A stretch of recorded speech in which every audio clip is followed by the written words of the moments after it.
Hello everyone, कैसे हैं आप लोग। तो लास्ट क्लास तक हमने क्या पढ़ लिया वो पहले मैं आपको बता देता हूँ। हम लोगों ने लास्ट क्लास में रेस्पिरेशन और ब्रीथिंग मैकेनिज़्म को अच्छे से समझा था, ठीक है। और उसके कुछ एक्स्ट्रा पार्ट लाइक फ़िश में कैसे रेस्पिरेशन होता है, यॉर्निंग क्या होती है, हिकअप्स क्या होते हैं, ये सारी चीज़ें सीख ली थी, ठीक है। लेकिन रेस्पिरेशन में एक चीज़ आपको समझ आई होगी, और न्यूट्रिशन में भी हमने ये दो मेनली टॉपिक अभी तक कवर किए हैं। न्यूट्रिशन में फूड का डाइजेशन कहाँ पर होता है, न्यूट्रिशन फूड का डाइजेशन होता है स्मॉल इंस्टेंटाइन में, और एब्जॉर्प्शन भी होता है स्मॉल इंस्टेंटाइन में, करेक्ट। और रेस्पिरेशन में जो ब्रीथिंग होती है उसमें एक्सचेंज ऑफ गैसेस कहाँ होता है, बिल्कुल लंग्स के अंदर होता है। तो ये दोनों बॉडी पार्ट जो है ये हमारी बॉडी में एक जगह फिक्स है। फिर एक बहुत बड़ी प्रॉब्लम हमारे सामने आ जाती है, वो क्या है कि जो ब्लड है वो ब्लड हमारी बॉडी में कॉन्टिन्यूसली फ्लो करता रहता है। तो प्रॉब्लम क्या है, उस प्रॉब्लम का सॉल्यूशन ये ब्लड है। देखना, प्रॉब्लम ये है कि स्मॉल इंस्टेंटाइन तो अपने स्टमक कैविटी में है, तो स्टमक कैविटी से फूड को पूरी बॉडी में कैसे लेके जाएं, फर्स्ट प्रॉब्लम। सेकंड प्रॉब्लम कि एक्सचेंज ऑफ गैसेस तो लंग्स के यहाँ पर हो रहा है जो चेस्ट कैविटी में है, तो चेस्ट कैविटी से ऑक्सीजन को पूरी बॉडी में कैसे लेके जाएं और कार्बन डाइऑक्साइड को वापस कैसे लेके आएँ, है ना। तो ये पूरा सिस्टम है, उसके लिए हमें रिक्वायरमेंट होती है सर्कुलेटरी सिस्टम की। आई एम रिपीटिंग, किसकी, सर्कुलेटरी सिस्टम की। तो हम लोग जो आज बात करने वाले हैं वो है ह्यूमन सर्कुलेटरी सिस्टम, ठीक है। तो हम किसकी बात करने वाले हैं, ह्यूमन सर्कुलेटरी सिस्टम की। लेकिन ह्यूमन सर्कुलेटरी सिस्टम पढ़ने से पहले हमें कुछ और नॉलेज होना चाहिए। किसका, देखो, एक सब्सटेंस को एक प्लेस से दूसरे प्लेस पे ट्रांसफ़र करने के लिए हमें मूविंग बॉडीज़ की ज़रूरत होगी, ठीक है। और मूव कौन इजीली करता है, तो हमारी बॉडी में जो मूवमेंट होता है वो शो करता है ब्लड। तो ह्यूमन सर्कुलेटरी सिस्टम को पढ़ने से पहले आपको ब्लड के बारे में पूरा नॉलेज होना चाहिए कि ब्लड जो है हमारी बॉडी में क्या काम करता है। एक्चुअली अगर मैं सिंपल लैंग्वेज में बोलूँ तो ब्लड हमारी बॉडी में एक ट्रक का काम करता है, एक बहुत बड़े से ट्रक का काम करता है। ये ट्रक जो है, ये ट्रक क्या करता है, ये ट्रक बहुत सारे सब्सटेंसेस को लोड करके एक जगह से दूसरी जगह पर ट्रांसपोर्ट करता है। तो बॉडी में ट्रांसपोर्टेशन का काम कौन करता है, ये ब्लड करता है, ठीक है। तो ब्लड क्यों कर पाता है, क्योंकि ब्लड हमेशा मूव करता रहता है। देखो, कोई भी सब्सटेंस इजीली मूव नहीं करता, ये एक फैक्ट है। मूव करवाने के लिए किसी न किसी एक्सटर्नल एजेंसी की रिक्वायरमेंट होती है। तो बॉडी में ऐसी क्या चीज़ है जो ब्लड को मूव करवा रही है, तो सिंपल, बॉडी में एक पंप लगा हुआ है। क्या बात कर रहे हो, आपकी बॉडी में भी है क्या पंप। तो बॉडी में क्या अटैच है, एक पंप लगा हुआ है। वो पंप पूरी life, through out the life pumping करता रहता है, और पंपिंग करने की वजह से जो ब्लड है वो मूव करता रहता है। उस पंप का नाम क्या है, उस पंप का नाम है हार्ट, ठीक है। तो हमारी बॉडी में क्या है, हार्ट एक ऐसी चीज़ है जो रेगुलर पंपिंग करता रहता है, और उसकी पंपिंग की वजह से जो मोशन है वो किसका होता रहता है, ब्लड का। ब्लड का हर वक्त उसका मोशन होता रहता है। अगर ये पंपिंग बंद हो जाएगी तो ब्लड की मोशन रुक जाएगा, ब्लड का मोशन रुक जाएगा। और ब्लड मूव करना अगर बंद कर दिया तो जो भी हमारी रिक्वायरमेंट है, जो ब्लड फुलफ़िल करता है, चाहे ऑक्सीजन ला करके, चाहे न्यूट्रिएंट ला करके, चाहे CO2 ले जा करके, चाहे वेस्ट को बाहर निकाल करके, ये सारे काम बंद हो जाएंगे और फाइनली हम डेड हो जाएंगे, ठीक है। तो ये सारी चीज़ें कितनी इंपॉर्टेंट है आप समझ गए होंगे। तो फिलहाल आते हैं ब्लड पे, ब्लड की मेन इंपॉर्टेंट काम देखते हैं। ब्लड का सबसे फर्स्ट इंपॉर्टेंट वर्क क्या है, तो ब्लड का फर्स्ट वर्क जो है वो समझना, वो है न्यूट्रिएंट्स की सप्लाई करना। किसकी सप्लाई करना, न्यूट्रिएंट्स की। कहाँ से, स्मॉल इंस्टेंटाइन से सारी बॉडी में। तो ब्लड जो है वो स्मॉल इंस्टेंटाइन से सारी बॉडी में क्या सप्लाई करता है, न्यूट्रिएंट, ठीक है। ब्लड का सेकंड वर्क क्या है, ब्लड का सेकंड वर्क है ऑक्सीजन की सप्लाई करना, ठीक है। कहाँ से कहाँ पर सप्लाई करना, अरे भाई ऑक्सीजन कहाँ पर आती है, तो जब हम इनहेल करते हैं तो ऑक्सीजन आती है हमारे लंग्स में। तो लंग्स से लेकर के पूरी बॉडी में ऑक्सीजन की सप्लाई कौन करता है, ये भी ब्लड ही करता है। और क्या करता है, देखो ऑक्सीजन गई है तो वहाँ पर रेस्पिरेशन होगा और वो CO2 बन जाएगी। तो थर्ड वर्क क्या है, थर्ड वर्क जो है वो है CO2 को वापस लेकर के आना, क्योंकि CO2 भी तो बॉडी में नहीं रहनी चाहिए। तो जितने भी बॉडी के ऑर्गन हैं उन सबसे उन सेल से सबसे वापस क्या लेता है, CO2 लेता है, और ये ब्लड CO2 ला करके वापस किसको देता है, लंग्स को, जिससे हम एक्सहेल कर पाते हैं। ठीक है, और एक और काम है, the fourth task of the blood, वो क्या है, देखो न्यूट्रिएंट तो इसने सारे पहुंचा दिए, लेकिन जहाँ पर भी न्यूट्रिएंट गए हैं वहाँ पर वेस्ट भी बनता है। कौन सा वेस्ट बनता है, नाइट्रोजीनियस वेस्ट बनता है। कौन सा, नाइट्रोजीनियस वेस्ट। इस वेस्ट को वापस कहाँ पर लाना, इस वेस्ट को फिर से आपके किडनी तक लाना, वहाँ पर ला कर के यूरिन बनाना, ये काम भी कौन करता है, ब्लड। तो ब्लड के 4 काम होते हैं मेनली। फर्स्ट, मेरे साथ रिपीट करेंगे, स्मॉल इंस्टेंटाइन से जो न्यूट्रिएंट है उसको कहाँ पर ले जाना, सभी बॉडी के पार्ट्स में। सेकंड वर्क क्या है, सेकंड वर्क है ऑक्सीजन को कहाँ से लेना, ऑक्सीजन को लंग्स से लेना और बॉडी के सभी पार्ट में पहुँचाना। थर्ड वर्क क्या है, CO2 को बॉडी के सभी पार्ट से लेना और वहाँ पर लंग्स तक लेकर के आना। और आपका लास्ट वर्क क्या है, लास्ट है नाइट्रोजीनियस वेस्ट जो होता है, उस नाइट्रोजीनियस वेस्ट को बॉडी के सभी पार्ट से कलेक्ट करना और वापस से किडनी तक पहुंचाना और वहां पर ला करके एक्सक्रीट करना। ये सारा वर्किंग होता है ब्लड का। तो ब्लड की वर्किंग, तो हमें टास्क क्या है ये तो समझ आ गए, कैसे करना है ये ह्यूमन सर्कुलेटरी सिस्टम में मैं आपको आगे बताऊंगा। फिलहाल ब्लड को हम कैसे रीड कर सकते हैं, क्या होता है, देखो ये ब्लड एक कैरियर होता है, ये तो हमें समझ आ गया। ठीक है, तो ये एक कैरियर होता है जो वेरियस सब्सटेंसेस को ट्रांसपोर्ट करता है। ब्लड को हमेशा 2 पार्ट में हम डिवाइड करते हैं। ठीक है, कौन कौन से पार्ट्स होते हैं वो, तो हमारे पास जो बॉडी में ब्लड होता है, इस ब्लड को हम 2 पार्ट में डिवाइड करते हैं। एक पार्ट होता है हमारे पास प्लाज्मा और दूसरा पार्ट होता है ब्लड सेल। ठीक है, ब्लड सेल। अब ये दोनों पार्ट क्या वर्किंग करते हैं, देखना ब्लड जो है उसमें मैक्सिमम पार्ट जो होता है वो होता है प्लाज्मा, और उसके अंदर ब्लड सेल्स जो है वो पूरी तरह से सस्पेंडेड रहती है, सस्पेंडेड यानी मिली हुई रहती है। तो फिलहाल हम एक एक करके बात करेंगे। तो हम पहली बात किसकी करेंगे, प्लाज्मा की। प्लाज्मा क्या होता है, प्लाज्मा जो होता है वो अप्रोक्स 92% इसमें वाटर होता है। ठीक है, इसमें क्या होता है, 92% वाटर होता है। रिपीट कर रहा हूँ, ब्लड में जो प्लाज्मा होता है उसमें 92% वाटर होता है, याद रख लो आप लोग। और बाकी 8% क्या होता है, मैंने कहा ना यार ब्लड सेल होती है। ठीक है, और दूसरे कुछ सॉल्यूट्स भी होते हैं, ये सारा बाकी 8% में आता है। ठीक है, ये ब्लड जो बनता है, ब्लड में जितना प्लाज्मा होता है उसमें 92% तो प्लाज्मा होता है, 8% में सॉल्यूट आते हैं और बाकी बचा हुआ आपका ब्लड सेल्स होती है। ठीक है, अब प्लाज्मा क्या करता है, तो प्लाज्मा की मेन वर्किंग समझना। तो अभी हम बात कर रहे हैं plasma. The liquid part of the blood is known as plasma. Correct, blood का जो लिक्विड ही पार्ट होता है उसको प्लाज्मा बोलते हैं। Plasma is a pale coloured fluid medium having slightly alkaline pH। देखो प्लाज्मा जो होता है ये पेल येलो कलर का होता है, ध्यान रखना, पेल येलो कलर का, जिसकी pH जो होती है स्लाइटली बेसिक होती है, एल्केलाइन यानी बेसिक होती है। ठीक है, तो हम जानते हैं ब्लड की pH कितनी होती है, मैंने आपको बताया था एसिड बेसिस में, याद है किसी को, यस 7.4 से 7.8 के बीच में, तो वो स्लाइटली बेसिक हुई। ठीक है, प्लाज्मा में कितने % वाटर होता है, अभी हमने बात की 92% वाटर, और सॉल्यूट कितने होते हैं 8%। Easy. Plasma transport and products of digested food. देखो हमने 4 टास्क लिए थे, 4 टास्क में से पहला काम कौन कर रहा है, प्लाज्मा कर रहा है, क्या, डाइजेस्टेड फूड को यानी न्यूट्रिएंट्स को ट्रांसपोर्ट करने का। एक और काम कर रहा है क्या, नाइट्रोजीनियस वेस्ट को वापस लाने का। एक और काम कर रहा है क्या, जो CO2 है उसको लंग्स तक पहुंचाने का। तो 4 आउट ऑफ 3 वर्क तो कौन कर रहा है, प्लाज्मा अकेला ही कर रहा है। ठीक है, तो 4 आउट ऑफ 3 वर्क कौन कर रहा है, प्लाज्मा। मेरे साथ रिपीट करेंगे, कौन कौन से वर्क कर रहा है, जो न्यूट्रिएंट्स है उसको ट्रांसपोर्ट करने का, जो नाइट्रोजीनियस वेस्ट है उसको वापस लाने का, और जो CO2 है उसको भी वापस लाने का काम प्लाज्मा कर रहा है। इसके साथ साथ जो हार्मोन्स होते हैं, हमने पढ़े थे ना हार्मोन्स, बॉडी में अलग अलग हार्मोन्स रिलीज होते हैं।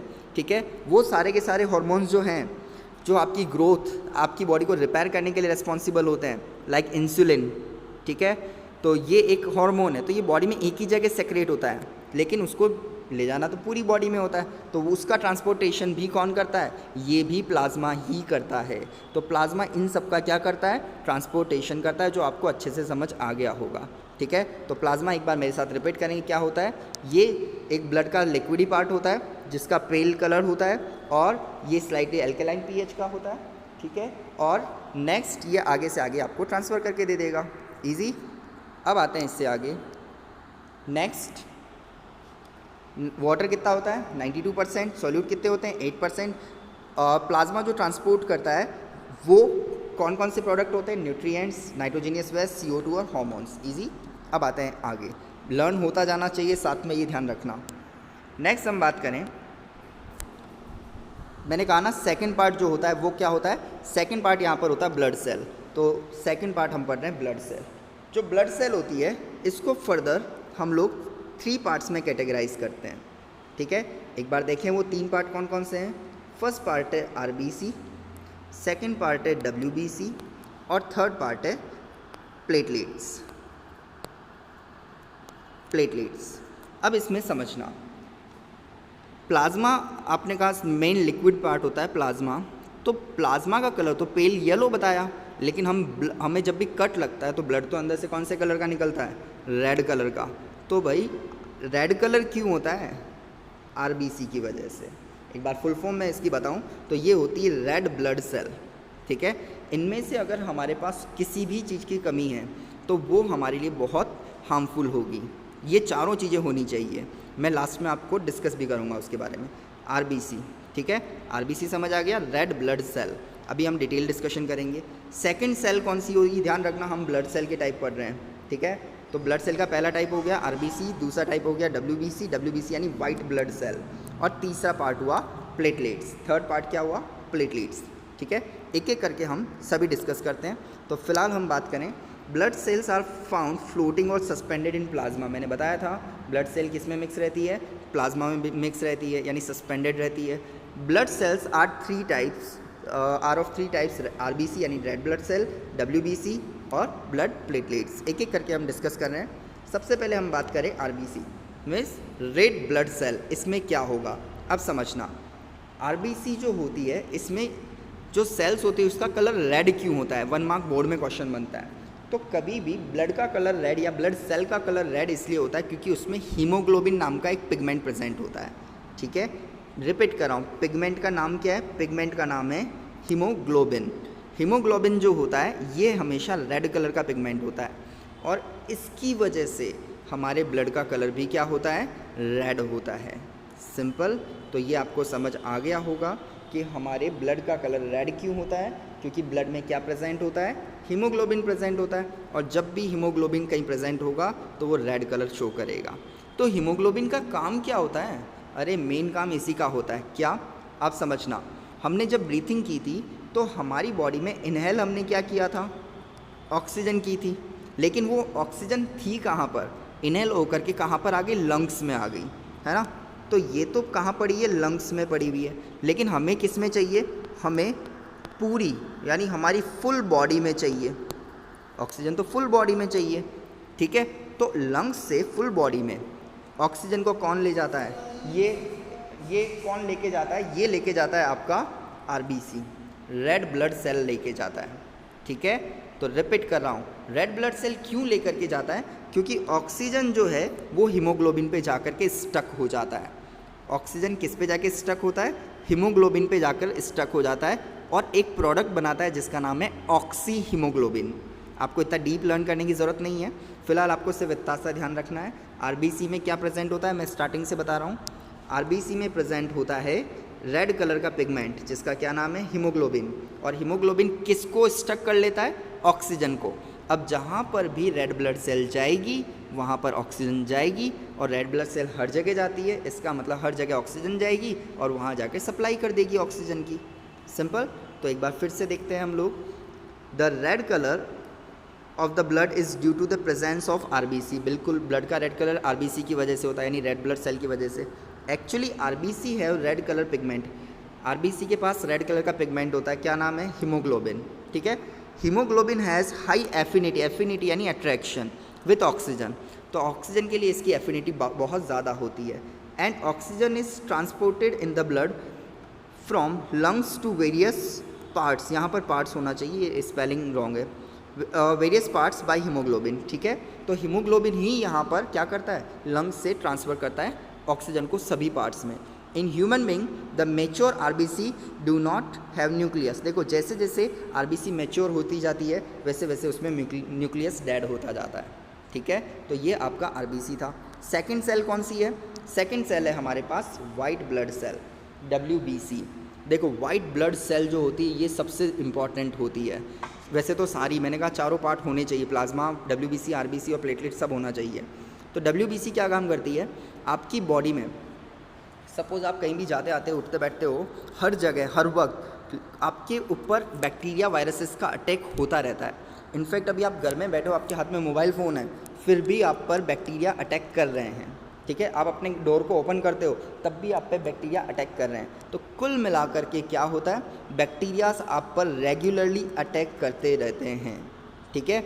अब जब ये बैक्टीरियाज आप पे अटैक करते हैं तो अगर ये सारे बैक्टीरिया सक्सेसफुल हो गए तो आप कभी ठीक रह ही नहीं पाओगे, क्योंकि बैक्टीरिया तो हर वक्त अटैक करते रहते हैं। तो इन बैक्टीरियाज को किल करने के लिए हमारी बॉडी में एंटीडोट होना बहुत ज़रूरी है।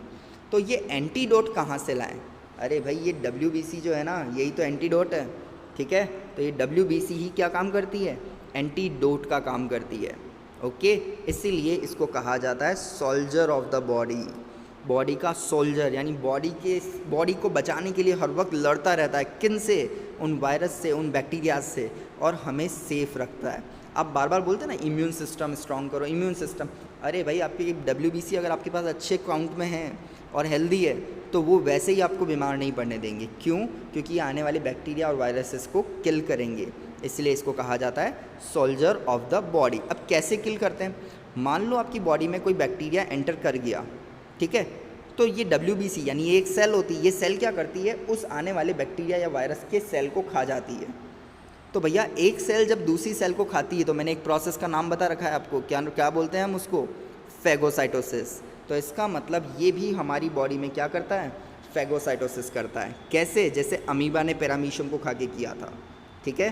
तो ध्यान रखना, मैंने तब भी जब अमीबा पढ़ाया तब भी बोला था कि हमारी बॉडी में भी फेगोसाइटोसिस होता है। तो आज आपको समझ आ गया कि WBC क्या करती है हमारी बॉडी में, दूसरी आने वाली हार्मफुल सेल को खा जाती है, यानी फेगोसाइटोसिस करती है। एक बार रीड आउट करें पूरा क्या हो रहा है यहाँ पर, चलो। White blood cell are rightly called soldier of the body, जो मैंने अभी बताया, as the fight against infection and protect us from the disease. तो हमने बात की, ये हमें इन्फेक्शन से प्रोटेक्ट करती है और फाइट करती है उनके against. You will be surprise to note that these WBC eat और इनगल्फ बैक्टीरिया बाई फेगोसाइटोसिस। तो अभी मैंने बताया ये बैक्टीरियाज को खा जाती है, इनगल्फ कर लेती है, और इस प्रोसेस को हम बोलते हैं phagocytosis, as shown in amoeba, ठीक है। Unlike RBC, WBC are nucleated, बिल्कुल इनमें न्यूक्लियस होता है।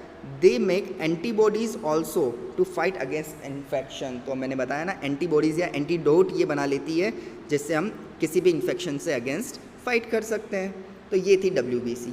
अब लास्ट आ जाते हैं हम लोग प्लेटलेट्स पर। तो थर्ड टाइप की सेल कौन सी है, प्लेटलेट्स। तो प्लेटलेट्स को पहले समझना, हमारी जो बॉडी होती है इस पर कई बार बचपन में खेलते वक्त छोटे छोटे कट्स लग जाते हैं। तो कट लगने का मतलब क्या हुआ, देखो जहाँ भी कट लगा वहाँ से ब्लड बाहर आएगा। तो कट, अरे यार एक घर में एक ड्रम रखा हुआ है पानी से भरा हुआ और उसको छेद हो जाए नीचे बॉटम में, तो वो होल क्या करेगा, सारे पानी को बाहर निकाल देगा जो भी उसके लेवल से ऊपर होगा। तो सिमिलरली जब हमें कट लगा तो सारा ब्लड बाहर क्यों नहीं आ जाता, थोड़ा सा आके ऑटोमेटिकली हम कोई ट्रीटमेंट ना भी करें तो भी थोड़ी देर में ब्लड फ्लो करना रुक जाता है, जबकि पूरा लीकेज हुआ है यार, होल हुआ वहाँ पर। तो वो किसकी वजह से होता है, वो प्लेटलेट्स की वजह से होता है। तो प्लेटलेट्स क्या करती है, जब भी हमारी बॉडी में कोई कट वगैरह लग जाता है, कोई इंजरी हो जाती है, कोई वाउंड हो जाता है, तो उस केस में उस वाउंड को वहाँ पर सील करने का काम, ब्लॉक करने का काम कौन करती है, प्लेटलेट्स। धीरे धीरे जैसे जैसे ब्लड उस वाउंड से बाहर आता है, उस कट से बाहर आता है, प्लेटलेट्स वहाँ पर जमना शुरू कर देती है। जमना यानी कोगुलेट होना, वर्ड ध्यान रखना, कोगुलेट होना शुरू कर देती है, इकट्ठा होना, ठीक है। और कोगुलेट करके उस ब्लॉकेज को, उस कट को ब्लॉक कर देती है वहाँ पर, ठीक है, जिससे आपका ब्लड फ्लो करना, बाहर आना बंद कर देता है और आपका ब्लड अंदर ही सेफ रहता है। क्योंकि ज़्यादा ब्लड लॉस हो जाए तब भी हम लोग डेड कंडीशन की तरफ चले जाते हैं। ठीक है, तो प्लेटलेट्स को रीड करते हैं।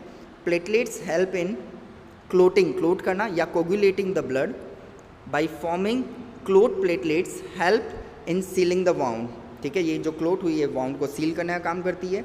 When blood oozes out from the cut the platelets make a fibrous semi solid plug seal to the wound, ठीक है। तो सिंपल लैंग्वेज क्या कह रही है कि प्लेटलेट्स वहाँ पर एक फिब्रस सेमी सॉलिड प्लग बना देती है जिससे वो वाउंड क्या होता है वहीं पे सील हो जाता है। तो ये पूरी वर्किंग किसकी थी, ये पूरी वर्किंग ब्लड की थी। तो आई थिंक अब आपको ब्लड अच्छे से समझ आ गया होगा, ठीक है। एक बार फिर से, ब्लड क्या होता है, एक फ्लूइड होता है जो कैरियर का काम करता है, जो यहाँ कैरी करता है चीज़ों को, ठीक है। प्लाज्मा उसमें हेल्प करता है जिसमें 92% वाटर होता है, बस मैक्सिमम चीज़ों का ट्रांसपोर्टेशन यही करता है। ऑक्सीजन का ट्रांसपोर्ट कौन करता है, आरबीसी करती है, हीमोग्लोबिन उसके लिए रिस्पॉन्सिबल होता है। डब्ल्यूबीसी क्या करती है, डब्ल्यूबीसी यहाँ पर हेल्प करती है, सोल्जर होती है जो हमारी बॉडी में एंटीबॉडीज़ डेवलप करती है। और लास्ट प्लेटलेट्स क्या करती है, ये क्लोटिंग का काम करती है। ये सारे फंक्शंस ब्लड के आपको लर्न हो जाने चाहिए और हो गए होंगे, ठीक है। आई थिंक आज के लेक्चर में इतना ही। जब ब्लड आपको अच्छे से समझ आ गया, लर्न आ गया, तो नेक्स्ट लेक्चर में हम लोग बात करेंगे ह्यूमन सर्कुलेटरी सिस्टम, यानी हमारा हार्ट कैसे काम करता है कि ब्लड कॉन्टिन्यूसली रोटेट होता रहता है, ठीक है। तो आज के लिए बस इतना ही। Thank you very much.